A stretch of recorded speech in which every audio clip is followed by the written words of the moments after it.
Listen up, if you're a homeowner or a landlord, I recommend that you get rid of all these pop-up stoppers inside your property. Debris and things could still get past this pop-up stopper and cause obstructions inside your drain. That means maintenance and constant plumbing fees. I always recommend to my clients that they put in one of these 1 1/4 inch P-traps and a grid drain. That ensures that the drain is smaller, reducing the likelihood that something big is going to go down the drain into the main line. And with a grid drain, you reduce the likelihood of anything going down it. Plus, you ain't got all those moving parts that's going to loosen up and leak over time. Now, here's how you change those pop-up stoppers and what you need to do it with. You need plumber's tape, a leak lock, a grid drain, some plumber's putty, and then some pliers. Today we're using the Cobalt Rapid Adjust pliers. You can check out that video link down below. Plus, you might need some long nose pliers and a 6-in-1 driver. Now get yourself a bag and cut it up and put it under your cabinet so you don't got no sewage leaking everywhere. Then put a bucket underneath the P-trap before you loosen it up. Once you get the nuts loose, clean out that P-trap and then get that bucket out of your way. Now this doesn't have a 1 1/2 inch trap on it. It's got a 1 1/4, which is exactly what we want. We won't have to replace it. The stopper assembly on this one is already loose, and that's something that you'll frequently have to deal with if you install one of these stoppers. These are made differently, but this one's got a fastener on the back side of it, so we're going to loosen that up and we're going to pull this off here. My smaller pliers,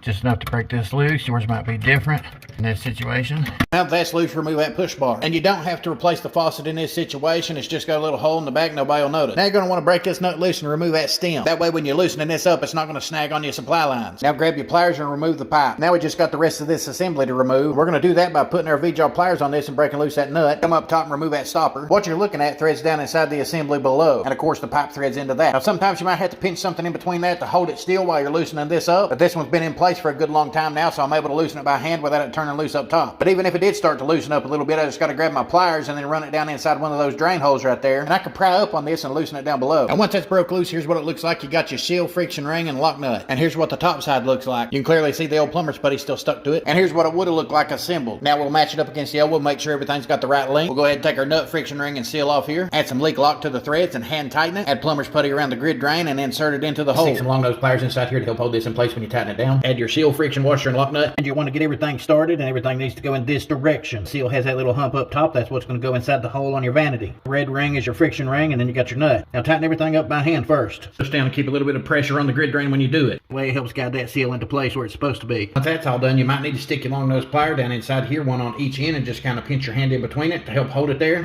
Now take your pliers and tighten it up. Just don't over tighten it because you could crack the sink. Once that's good and snug, you reassemble your P-trap and test for leaks. Then you'll worry about tightening it up more if it needs it. We're going to reuse the old seal and lock nut because it looks good. Slide it over onto the new drain pipe. Slide on the P-trap, snug up the nuts by hand. Turn on the water. Down here and test everything for leaks. Make sure your seals, your nut, your trap, nothing is leaking water. Other than that, out with the old, in with the new. This is going to drastically reduce the amount of maintenance that you're going to have to do in the future. Simply by downsizing the size of the drain and putting the proper grid drain in place to ensure that nothing goes down the drain like you'd have with that one. Now for more DIY tips, tricks, and even tool reviews, make sure you pop that clutch, subscribe, and follow along.